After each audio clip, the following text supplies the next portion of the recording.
You're listening to People Are Animals Too, Darn It, with your host, Mandy Evans, Executive Director of Panhandle Animal Shelter. Welcome to another episode of People Are Animals Too, Darn It. Today I'm going to talk about the voices in our heads. Yes, we have voices in our heads and we have to own them and admit we have them. So, what does this mean? When we watch a lot of negative TV or nowadays the news is compiled of a lot of negative stories, your mind starts to believe that everything in your community is representative of what you're watching. When you're actually watching national news, it's not just in your area and in your backyard. These are stories that are exciting, and so they put those on the news. And it affects us where we start to live our lives in fear because we're scared that what we're seeing is actually reality. And I know it is reality for some, but for the overall masses, it isn't. It's important that we spend time with others, that we recognize that the people in our community are not representative of what we're watching, so we have a really nice base and comfort zone that we live in. I choose to not pay too much attention to the news. I will pick and choose the things that I'm reading because I don't want to be impacted with this idea of fear that something bad is going to happen to me or my family at any given moment. So how does this affect us? It affects us because as people, our mind and those voices in our heads are telling us how we should respond to the things in our lives that are happening. So if I believe that everyone might be mad at me, or I have low self-esteem and I'm just not sure about what I'm doing right now in this moment, and let's say that I call a friend and they don't call me back immediately, all of a sudden I'm saying, oh my gosh, what did I do wrong? Did I make a mistake? Did I hurt their feelings? What was my interaction the last time I was around them that would lead them to not call me back? And in reality, when I talk to that person, they're like, oh, I left my phone at home that day, or oh, I'm so sorry, I missed your call, and I just didn't see your voicemail. And it really isn't anything.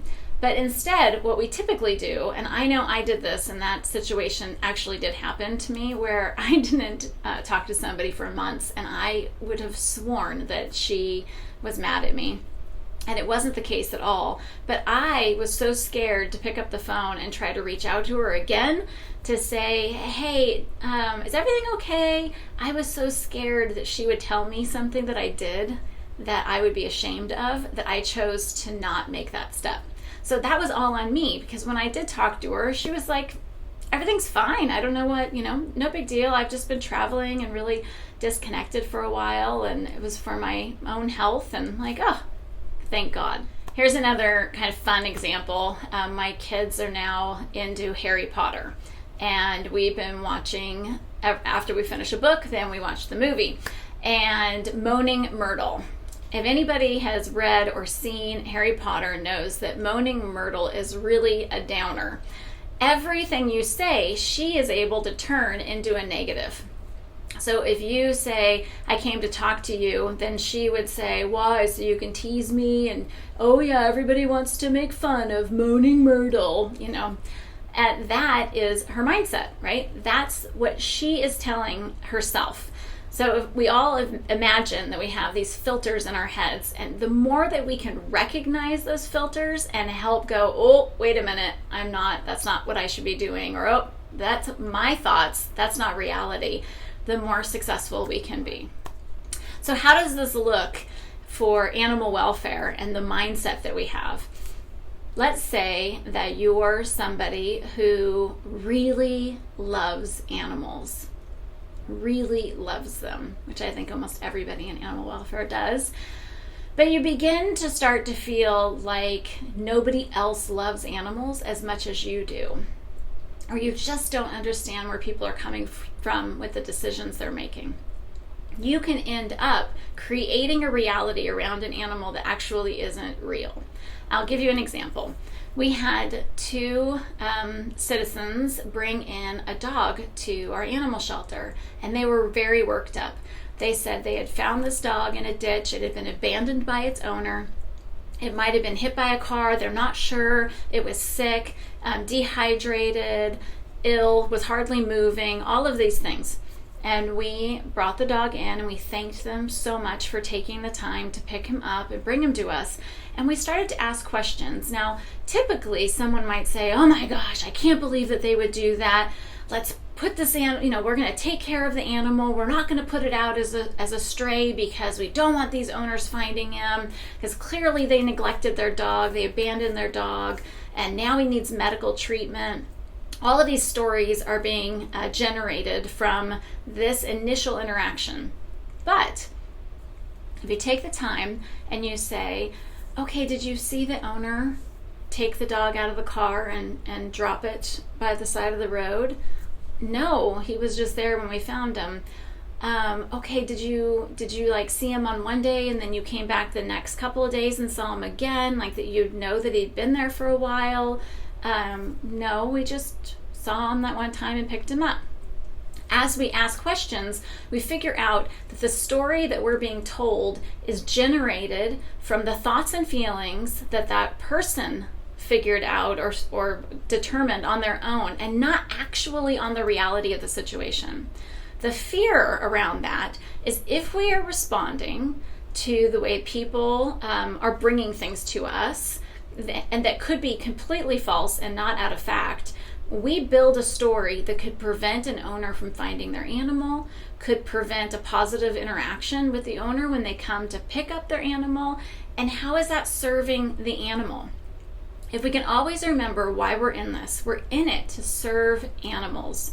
And so if you are, and we're saying that animals do best in a companioned relationship with a human, then we can't diminish people that care and love for these pets through false stories. We have to support them and lift them up so we can keep this family together. Part of this whole concept, I believe, is the reason we have high levels of compassion fatigue in animal welfare.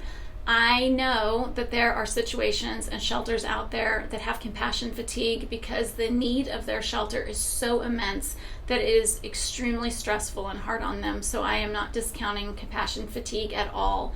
But I'm saying that if we looked at things that people have positive intentions, or that we tried to get the truth and looked at things with a mindset of optimism, that things start to change. And I say this because we used to be the shelter that always came up with these stories. We used to be the shelter that looked at people as they were bad and the animals were better.